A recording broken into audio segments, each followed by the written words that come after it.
You can't be drunk, piss in ice buckets. You, sir, you're a disgrace right now. Do it, man.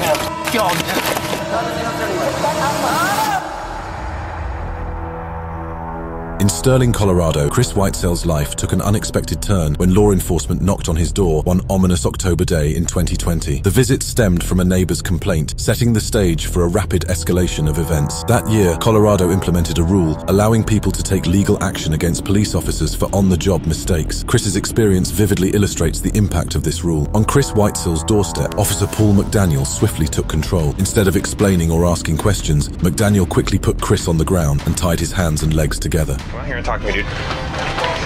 Hey, do not pull away from me. Don't touch me. In 1995, the Department of Justice cautioned against using this method called hog-tying. Now, on Chris Whitesell's doorstep, officers, perhaps oblivious to the consequences, swiftly employed this controversial technique. I just remember getting thrown to the ground and strong pain in my ribs, and it just happened all so fast, you know. Next thing I knew, I was hog-tying. In a mere 10 seconds, the situation went from normal to bewildering, a rapid and unsettling shift. What unfolds next is a grueling 16 minutes with Whitesell bound, feeling violated and grappling with the shock of the unexpected. What to think at the time, I was just in shock. I felt violated. Following this unsettling episode, instead of facing charges related to the alleged domestic violence that initially led to the police's involvement, Chris Whitesell found himself accused of obstructing a peace officer, resisting arrest, and disorderly conduct. Yet all these charges were eventually dropped by prosecutors. This change of events set the stage for a new journey for Whitesell, where he decided to take legal action against the officers who had arrested him. What to think at the time, I was just in shock. I felt violated.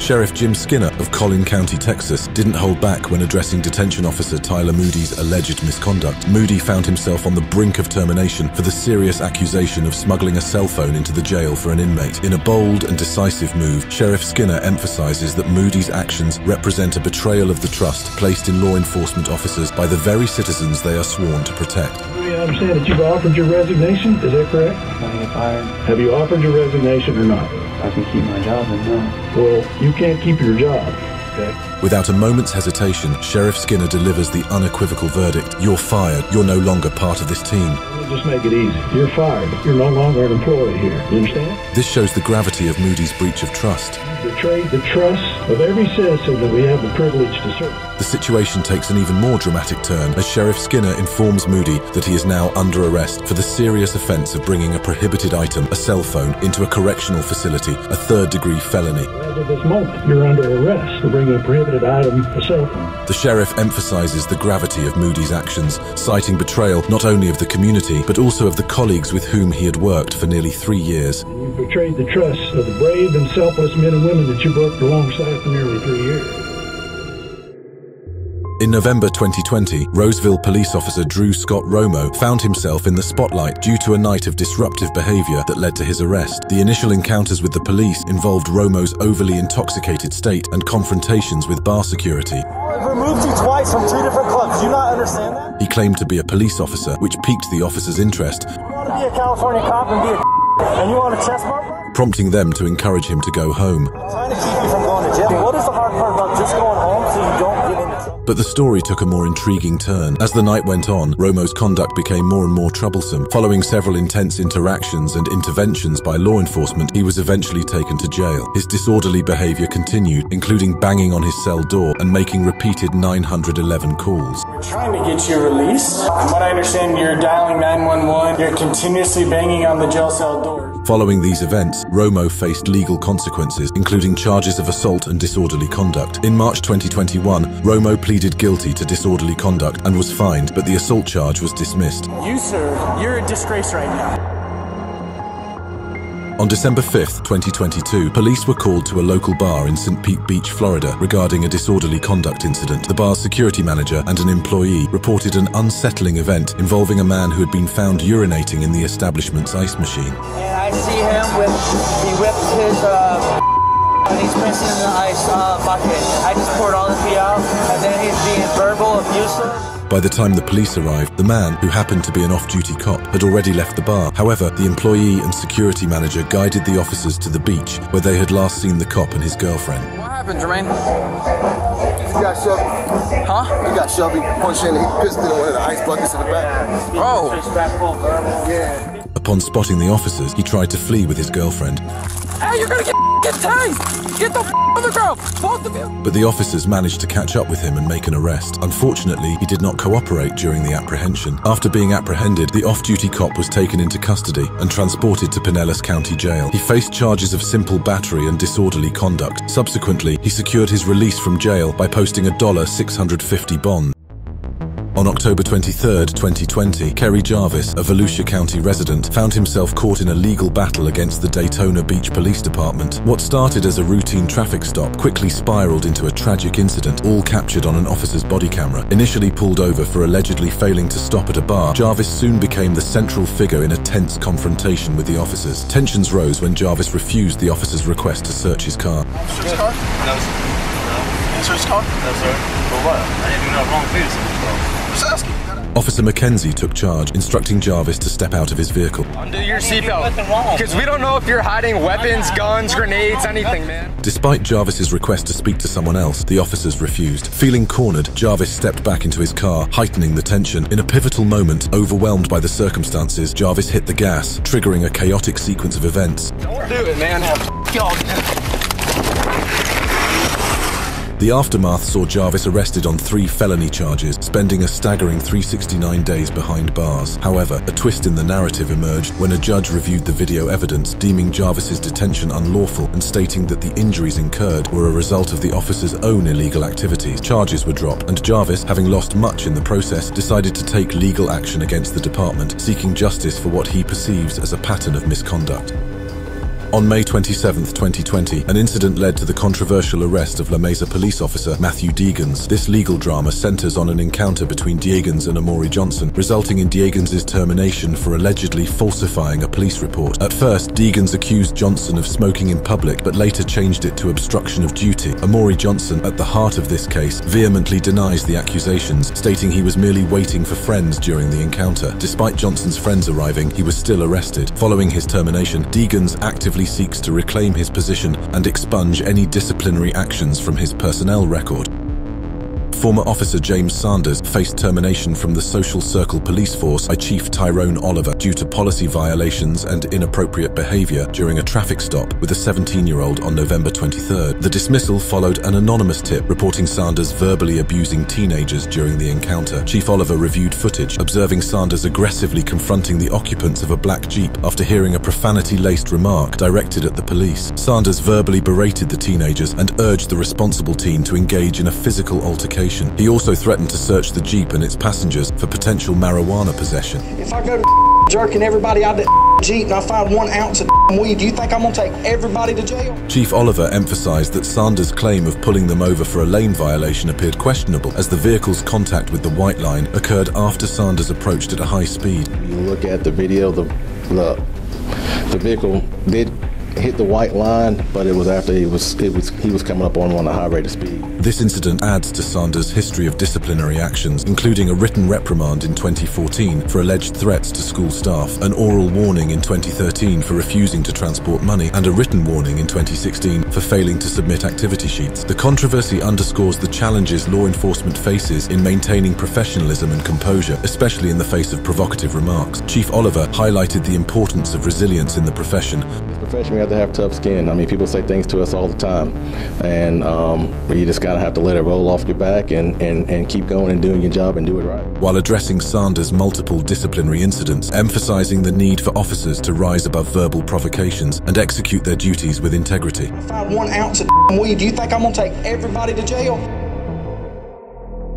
Metro Nashville Police faced significant backlash and decommissioned 3 officers following a botched execution of a search warrant at the wrong residence. The footage revealed officers swiftly breaking down the door of an innocent family's home after less than 30 seconds of warnings, leaving the mother and her children in distress. Breach the door.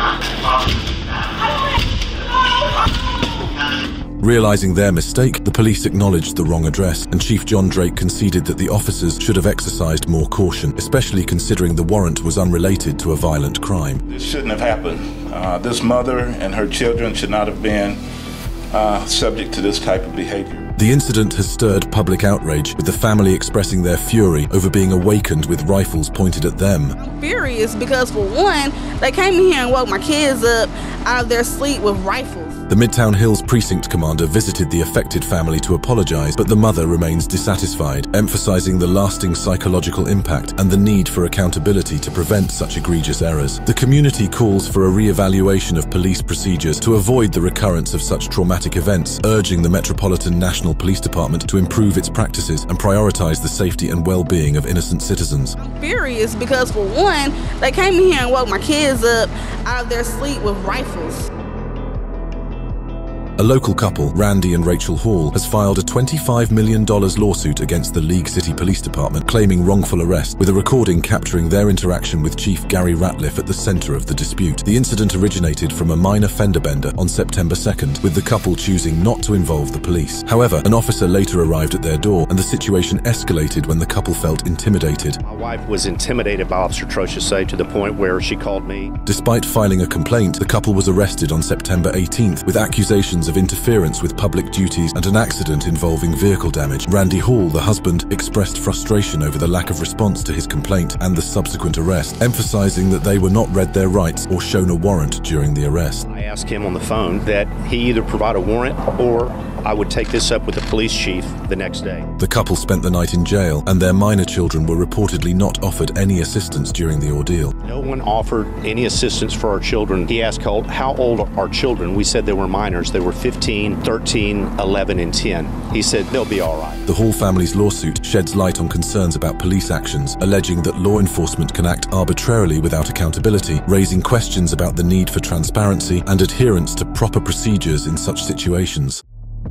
A former employee of Wellington City spoke on alleged sexual misconduct involving the city's former police chief, Rory Bradley. Bradley faced termination following accusations of harassment and retaliation. Disturbing footage from December 8, 2020 captures Bradley making an obscene gesture and putting the employee in a headlock. The woman, fearing for her safety, reported months of inappropriate and flirtatious text messages from Bradley, even soliciting nude photos while on duty. Despite Bradley being a member of the city council, they voted to terminate him based on the severity of the allegations. Videos included in formal complaints depict disturbing instances of harassment within Wellington City Hall. I didn't know what to do. I looked at him and I said, "You can't do that. That's sexual harassment." I said, "Don't ever touch me again." The victim, feeling scared and uncertain due to Bradley's position, emphasizes the gravity of his actions. He's the chief of police. I was scared. I didn't know what to respond or how to respond. Bradley's attorney downplays the text messages as intended for fun. Text messages were simply meant to be funny.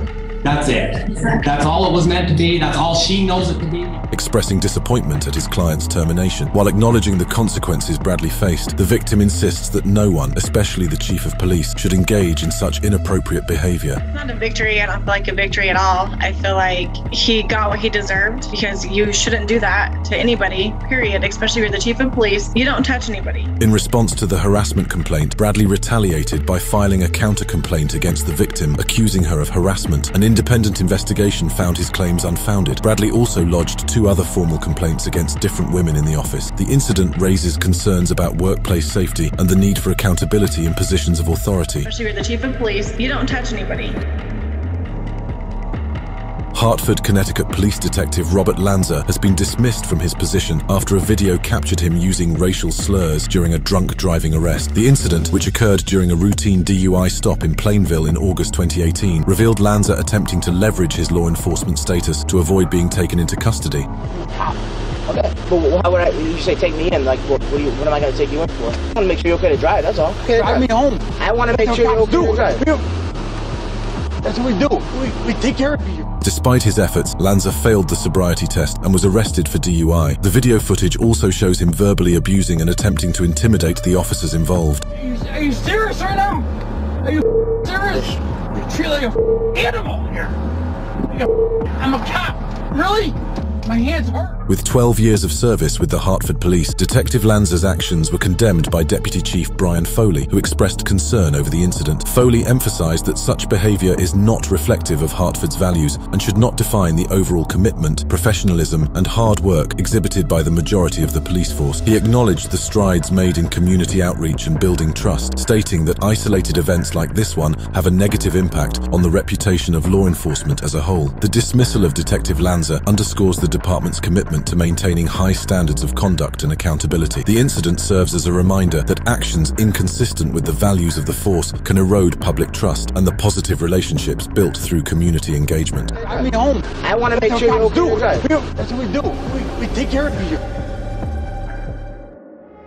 Let's delve into the case of Jason Hafferman, a Fort Collins police officer who opted to resign rather than confront termination amid the controversy surrounding a false DUI arrest. Hafferman had the option of administering a breathalyzer test to the individual, which would have indicated sobriety. However, he chose to request a blood test instead. I can smell a faint odor of alcohol coming from your breath or your person. The Fort Collins Police Department initiated an internal investigation when the arrested individual's test results showed no signs of alcohol or drugs. The police chief assured a review of body camera footage, but the attorney argued that Officer Jason Hafferman was unsupervised, leading to multiple mistakes. Ultimately, Hafferman's resignation did not shield Fort Collins police from a lawsuit related to the forced DUI arrest.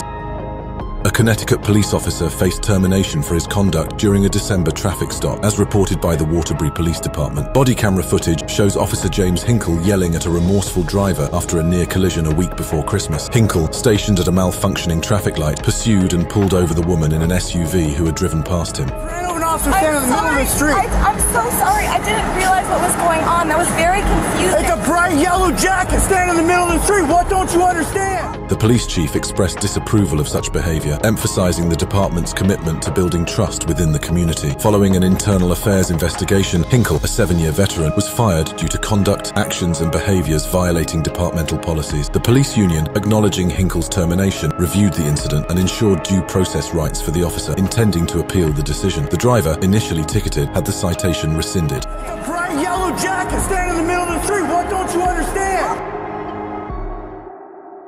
Let's delve into the case of Ty Warenka, a Boise man who has filed a federal lawsuit against 2 police officers and the city, citing civil rights violations and wrongful arrest stemming from a June 2022 incident. The confrontation unfolded in a downtown parking garage, a location where Warenka, recognized for his activism and documenting law enforcement interactions, found himself in the custody of officers. Despite subsequent dismissal of the charges, Warenka has taken legal action against both the officers and the city of Boise, asserting that his civil rights were transgressed during the arrest. In the lawsuit, submitted to the U.S. District Court, he alleges an unlawful arrest, the use of excessive force, and significant physical injuries sustained during the incident. The arrest unfolded around 3 a.m. on June 11, 2022, as Boise police officers apprehended Warenka in a parking garage on Capitol and Main. The officers accused him of obstructing their investigation, resulting in charges of resisting and obstructing. Both body camera footage and Warenka's cell phone recording revealed the escalating tension between him and the officers. I want to make it super clear. So, sir, tell me what. That doesn't interfere anyway. Take that out of my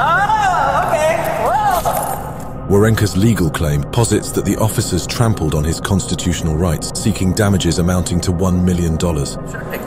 My investigation? How is that obstructing your investigation? Can you try to block my view? Block your view from what? My face? The lawsuit contends that the Boise Police Department and the City Attorney's Office displayed a pattern of indifference toward residents' constitutional rights. It criticizes the department's lack of accountability and advocates for reform. Despite the charges against Warenka being dropped in October, the lawsuit aims for accountability and a fair trial by jury, underscoring its broader implications for public trust in law enforcement. Tampa Police Chief Mario O'Connor's abrupt resignation, requested by Mayor Jane Castor just 10 months into her role, comes on the heels of a contentious traffic stop involving the mayor and her husband. The mayor's attempt to leverage her position for special treatment was captured on the officer's body camera, revealing her use of a police badge and claim of being Tampa's police. I'm the police chief in Tampa. Oh, how you doing? I'm doing good. Okay. I'm hoping that you'll just let us go. Despite Mayor Castor's lack of regret for selecting O'Connor initially, the city now faces its second national search for a police chief within 2 years. The traffic stop and subsequent investigation into O'Connor's past raised concerns about the chief's disciplinary history, including a 1995 arrest for assaulting an officer during a traffic stop. Despite these red flags, Mayor Castor extended a second chance to O'Connor, aligning with her belief in granting individuals opportunities for redemption. O'Connor's resignation, conveyed with a sense of remorse and commitment to ongoing community mending, underscores the challenges in balancing accountability and leadership within law enforcement. As Tampa gears up for another search for a police chief, Mayor Castor pledges a comprehensive and inclusive process involving community input, the city council, and other stakeholders.